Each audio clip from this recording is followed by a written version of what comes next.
is only one war that matters, and it is here.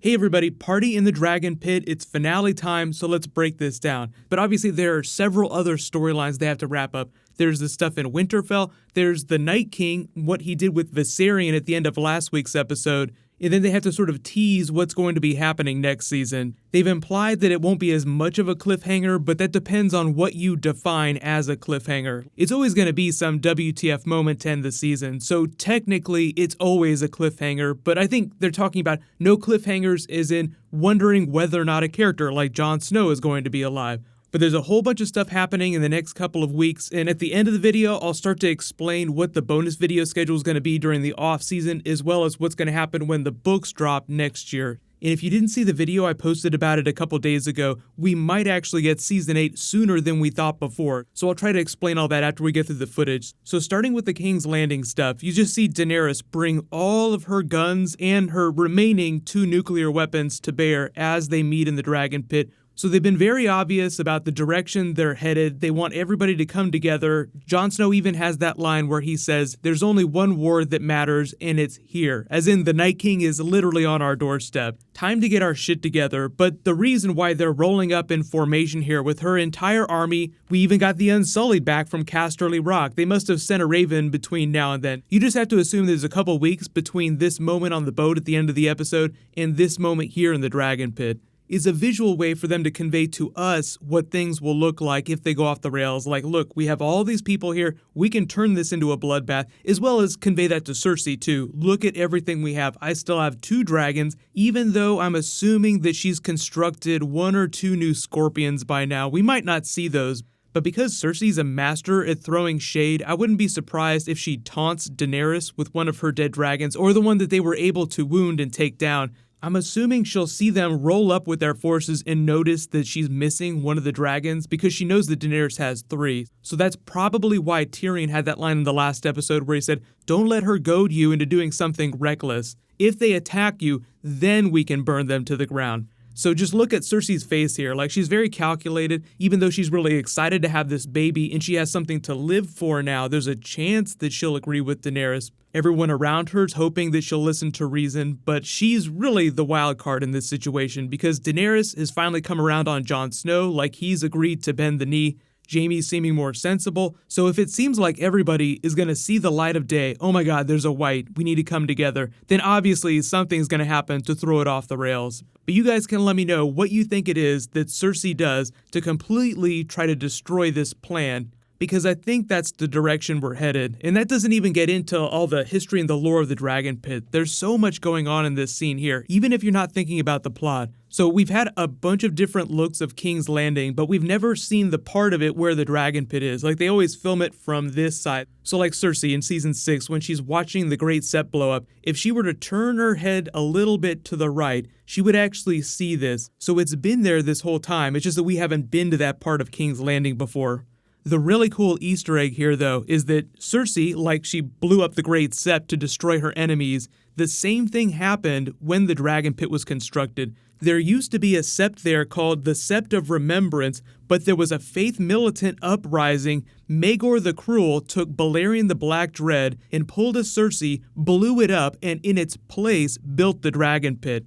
There have been a lot of parallels this season between Cersei, the Mad King, and the more mad Targaryen kings.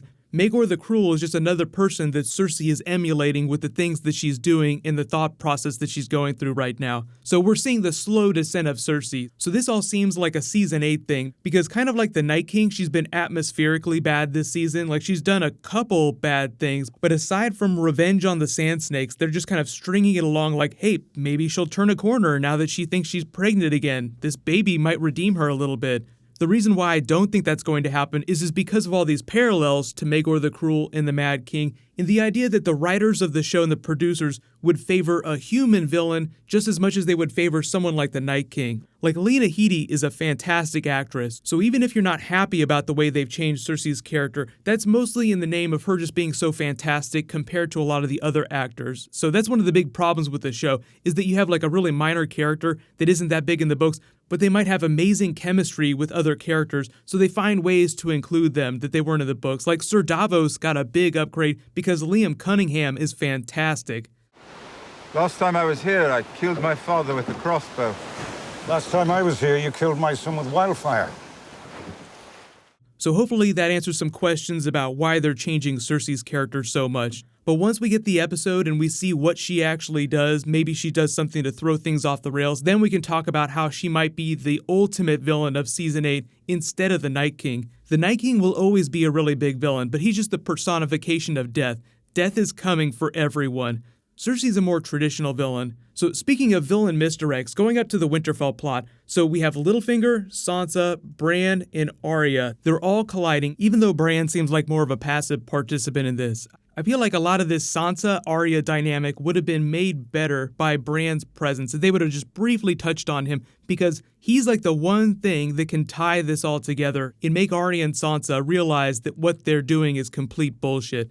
Because chaos is a ladder, Bran knows about all the creepy shit that Littlefinger has done, so all we need now is for Sansa and Arya to be in proximity to Bran where he just blurts something out, because that's kind of what he does now, where he just blurts out random information that might be a big knowledge bomb, it could be something really critical, but as important as he is to the narrative, the way they've been using him this season is more for knowledge bombs, like he touches Littlefinger's dagger and just blurts out, chaos is a ladder, whether or not he fully understands the context of what was happening when Littlefinger said that.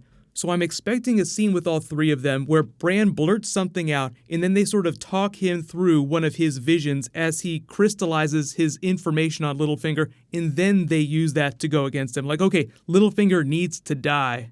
There's always the chance that he could crawl into Season 8. It does seem like they have a problem this season with not killing their main characters, but because this is the finale, they have to wrap up this Arya-Sansa storyline, and I feel like Bran is the key to that.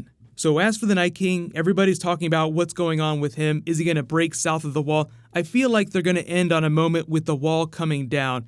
But a lot of you may have recognized that they've changed a lot of rules about the mythology of the White Walkers since Season 1. They're much more specific about how you kill them. They've been very back and forth on what the rules of the wall are. Is there an enchantment? Like, has it been broken by Bran? Did that ultimately lead to nothing? Because he's still marked by the Night King. He still has that mark on his arm.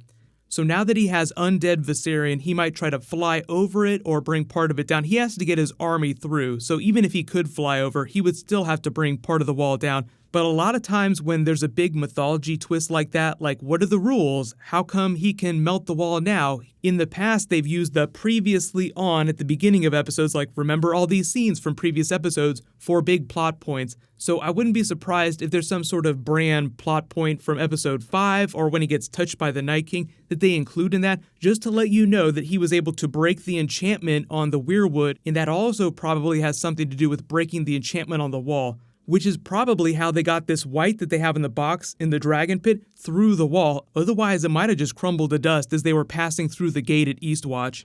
But let me know, what are you guys most excited for? I know people have been back and forth on things this season. There have been a couple great mythology twists, but a lot of time has been dedicated to figuring out the way they weave the narrative just because of confusing plot points. Like, how do people travel so fast? Oh, okay, well, clearly there's multiple days happening within episodes, even though they're not very clear about that.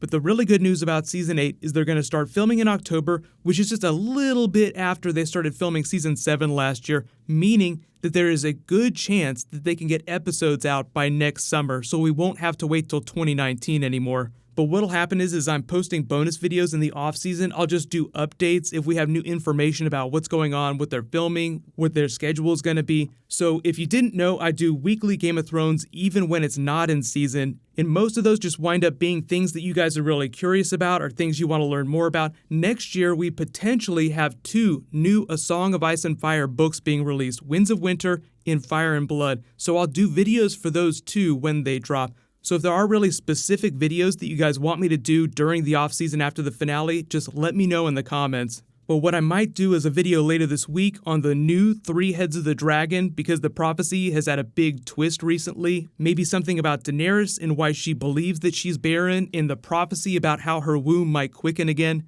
There's a new round of that HBO Now giveaway happening. All you have to do to enter is be a subscriber, leave a comment on this video, and what'll happen next is my Q&A video will post on Tuesday. So while you wait for that, you can click here for my episode 6 video again, and you can click here to learn about Rhaegar Targaryen. Thank you so much for watching. Everybody stay awesome. I'll see you guys tonight.